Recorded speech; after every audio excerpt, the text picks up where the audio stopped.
Well, good evening, everyone. It's Sunday night again, and it's time for a bedtime story. Tonight, I've chosen Lost and Found by Oliver Jeffers.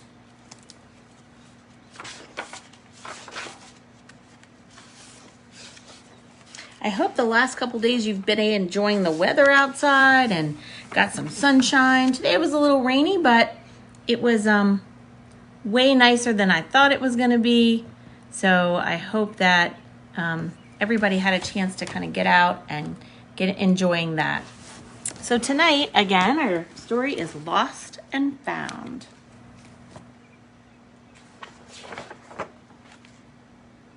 Once there was a boy who found a penguin at his door.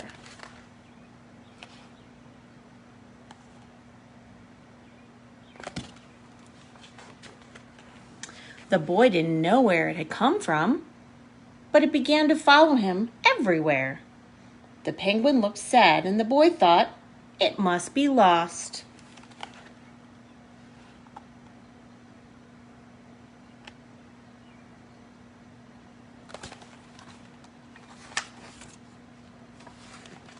So the boy decided to help the penguin find its way home. He checked in the Lost and Found office, but no one was missing a penguin. He asked some birds if they knew where the penguin came from, but they ignored him. Some birds are like that.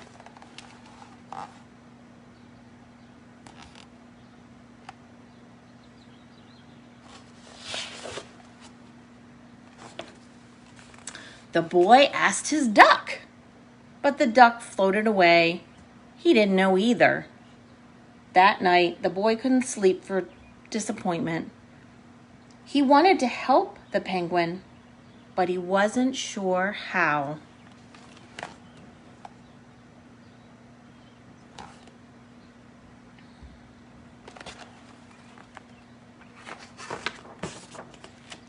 The next morning, he discovered that penguins come from the South Pole. But how could he get there?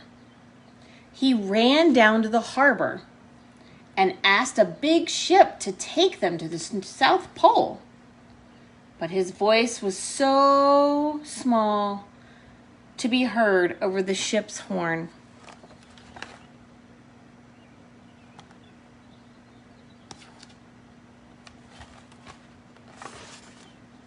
Together, the boy decided he and the penguin would row to the South Pole.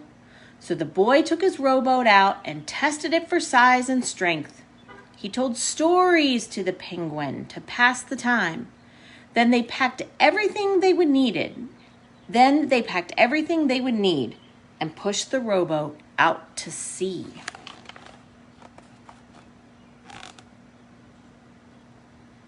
That's a tiny rowboat, and the ocean's pretty big.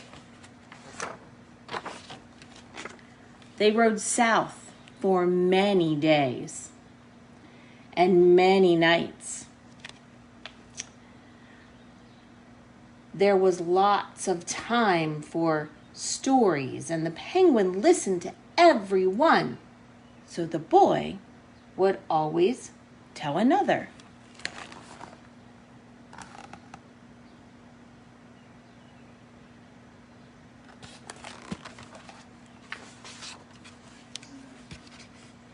They floated through good weather and bad, when the waves were as big as mountains.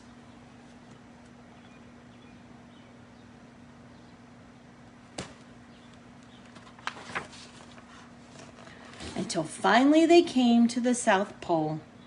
The boy was delighted, but the penguin said nothing. Suddenly, it looked sad again as the boy helped it out of the boat.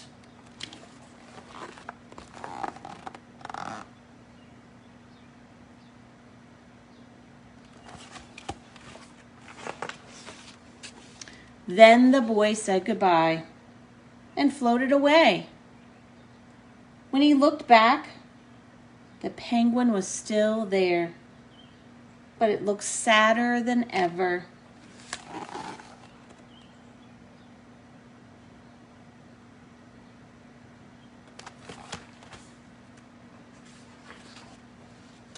It felt strange for the boy to be on his own.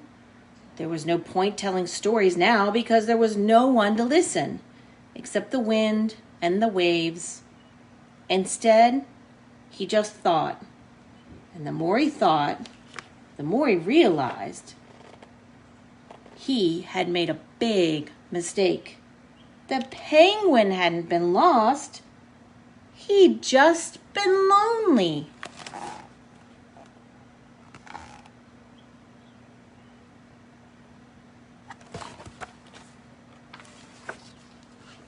Quickly, he turned the boat around and rowed back to the South Pole as fast as he could.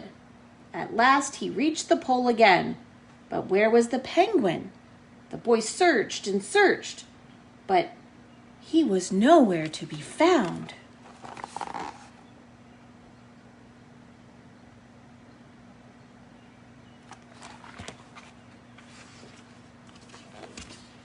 Sadly, the boy set off for home. But then the boy saw something in the water ahead of him. Closer and closer he got until he could see. What do you think it was? Do you think it's the penguin, maybe? It was the penguin.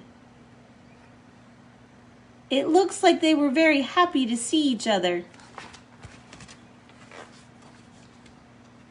And so the boy and his friend went home together, talking of wonderful things all the way.